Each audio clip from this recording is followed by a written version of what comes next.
Hyderabad Suchitra circle కి ఒక విశేషం. మీ లలిత జ్యువెలరీ సుచిత్ర సర్కిల్ కి వచ్చేసింది. ఆగస్ట్ 18న బ్రహ్మాండమైన ప్రారంభోత్సవం. Lalitha jewellery, A block, green park avenue, Suchitra road. మీ లలిత జ్యువెలరీలో ధరలు చెక్ చేయండి.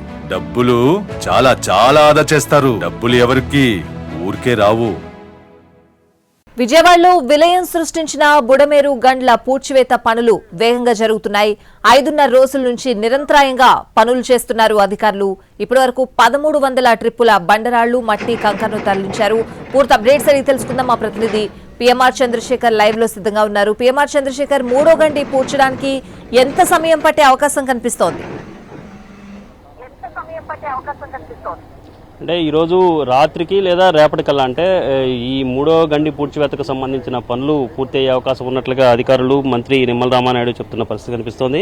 సో మొత్తంగా చూసుకుంటా ఉంటే ఈ బెజవాడకు దుఃఖదాయినిగా మారిన ఈ బుడమేరు గండ్లు, మొత్తం 3 గండ్లు పడ్డాయి. ఈ 3 గంటల ద్వారానే మొత్తం సింగనగర్ ప్రాంతం కావచ్చు, ఈ విజయవాడకు సంబంధించిన అవుట్స్కట్స్ ప్రాంతాలు ఏదైతే ఉన్నాయో అవన్నీ కూడా మునిగిపోయిన పరిస్థితి కనిపిస్తుంది. ప్రస్తుతం మనం ఎక్కడైతే ఉన్నామో ఇదే మూడో గండి, ఇదే అతిపెద్ద భారీ గండి. మొదటి 2 గంటల విషయానికి వస్తే ఒకటి 50 మీటర్ల మేర గండి పడింది, అలాగే రెండోది 60 మీటర్ల గండి పడింది. ఇది 100 మీటర్ల మేర గండి పడిన నేపథ్యంలో సో మనకి ఎదురుగుండా కనిపిస్తున్నారు కొంతమంది మనుషులు కనిపిస్తున్నారు. అటువైపు నుంచి కూడా గండ్లను పూడ్చివేసేందుకు కొంత పనులు ప్రారంభించాలని చెప్పి అనుకున్నప్పటికీ అటువైపు పూర్తిగా అటు సౌకర్యం లేని పరిస్థితి కనిపిస్తోంది. లోపలికి వెళ్లిన కొన్ని వెహికల్స్ కూడా కూరుకుపోవడంతో అటువైపు నుంచి కాకుండా ప్రస్తుతం మనం ఎక్కడైతే ఉన్నామో ఇటువైపు నుంచే కొంత గండ్ల పూడ్చివేత పనులకు సంబంధించిన పనులు వేగవంతంగా చేస్తున్నట్లుగా చెప్తున్నారు. సో మొత్తం మీద గత 5.5 రోజుల నుంచి నిరంతరాయంగా ఈ గండ్ల పూడ్చివేత పనులు జరుగుతున్నాయి. ఇప్పటి వరకు మనకు వస్తున్న సమాచారం మేరకైతే 1300 ట్రిప్పుల మేర ఈ లారీలు ఈ గండ్ల పూడ్చివేత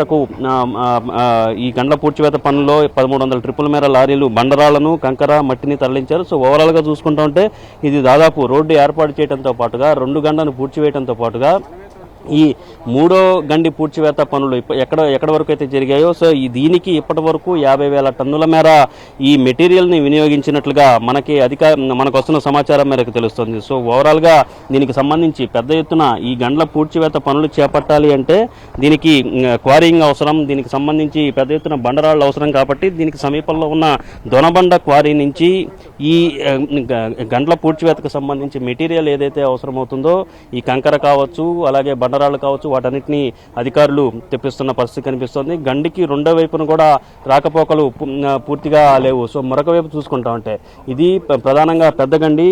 ఈ గండి ద్వారానే లోపలికి అంటే విజయవాడ నగరం లోపలికి వెళ్తున్న నీరు చేరుకుంటోంది. ఈ గండి కనుక పూర్తి చేస్తే ఇక పూర్తిగా విజయవాడ నగరంలోకి నీరు రాకపోకలు అనేది ఆగిపోయే అవకాశం కనిపిస్తుంది. ఇక మనకి దూరంగా కనిపిస్తుంది ఇక్కడ చిన్న చితక గండ్లు ఉన్నాయి. అది ఎగువ ప్రాంతం. ప్రస్తుతం బుడమేరు వరద ఉధృతి తగ్గింది కాబట్టి, పైగా అది ఎగువ ప్రాంతం కాబట్టి అక్కడ నీళ్లు వెళ్ళడం లేదు. కానీ అక్కడ కూడా ఇటువంటి గండ్లు మనకు కనిపిస్తున్న గండ్లు ఏదైతే ఉన్నాయో అవి కూడా అటువంటి చిన్న చితక గండ్లు అక్కడ కూడా దాదాపు 5 నుంచి 6 గంటలు పడ్డట్టుగా తెలుస్తుంది. అయితే ప్రస్తుతానికి అటువైపు ఇది బుడమేరుకు ఎగున వైపు ఉంది కాబట్టి ఎటువంటి ఇబ్బంది లేదు. అది కూడా మెట్ట ప్రాంతం కాబట్టి అటువైపు ప్రస్తుతానికి నీళ్లు వెళ్ళడం లేదు. అయినా కానీ అక్కడ మళ్ళీ భవిష్యత్తులో కూడా ఎటువంటి ఇబ్బంది లేకుండా ఉండేందుకు అక్కడ పనులు చేపడుతున్న పరిస్థితి. పొక్లైనర్లతో పనులు చేపట్టి అక్కడ కూడా గండ్లను పూడ్చివేయటం, రోడ్డు నిర్మాణం చేపట్టడం, ఇవి కూడా దాదాపు 3 పొక్లైనర్ల ద్వారా జరుగుతుంది. మనకి ఆపోజిట్ సైడ్లో చూస్తూ ఉంటే మొత్తం 3 పొక్లైనర్లలో ఈ పనులు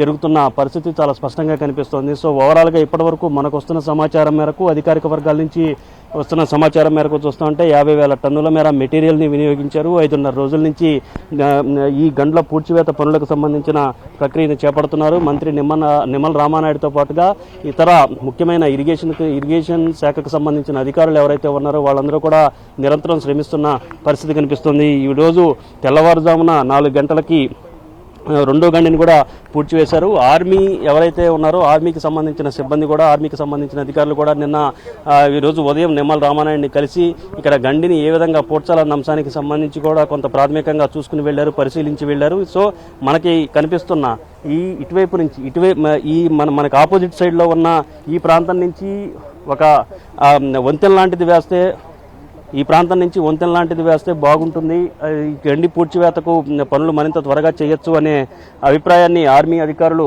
వ్యక్తం చేసినప్పటికీ, ఆర్మీ సిబ్బంది వ్యక్తం చేసినప్పటికీ ఇక్కడ వంతెన వేయటం ఎంతవరకు సాధ్యమవుతుంది కూడా చూడాల్సిన అవసరం ఉంది అన్న అంశానికి సంబంధించి కూడా కొంత చర్చ అయితే ఇరిగేషన్ శాఖలో జరుగుతున్న పరిస్థితి కనిపిస్తోంది. సో ఏదేమైనా కానీ ఆర్మీ పూర్తి స్థాయిలో రంగంలోకి దిగేలోగానే వీలైనంత త్వరగా ఈ మూడో గండి పూడ్చివేత పనులు కూడా పూర్తి చేయాలని చెప్పి నిమ్మల రామానాయుడు కావచ్చు, ఇరిగేషన్ శాఖ ప్రభుత్వం భావిస్తుంది. దీనికి సంబంధించి గండి పూడ్చివేత పనులకు సంబంధించి ఎప్పటికప్పుడు సీఎం చంద్రబాబు నాయుడు ఆరా తీస్తున్నారు. ప్రస్తుతం ఎక్కడైతే ఈ మూడో గండి ఉందో ఈ గండి ద్వారా దాదాపు 400 నుంచి 500 క్యూసెక్కుల మేర నీరు ప్రస్తుతానికి ఇంకా లోపలికి అంటే విజయవాడ నగరం లోపలికి వెళ్తున్న పరిస్థితి కనిపిస్తున్న నేపథ్యంలో ఈ గండిని పూడ్చివేస్తే తప్ప విజయవాడ నగరంలోకి నీటిని ఆపటం సాధ్యం కాని పరిస్థితులు కనిపిస్తున్న నేపథ్యంలో వీలైనంత త్వరగా ఈరోజు రాత్రికి లేదా రేపటికల్లా గండిని పూడ్చివేసే దిశగా అధికార యంత్రాంగం పూర్తి స్థాయిలో సమాయత్తమై అన్ని రకాల చర్యలు తీసుకుంటోంది. Right PMR, thanks for the updates.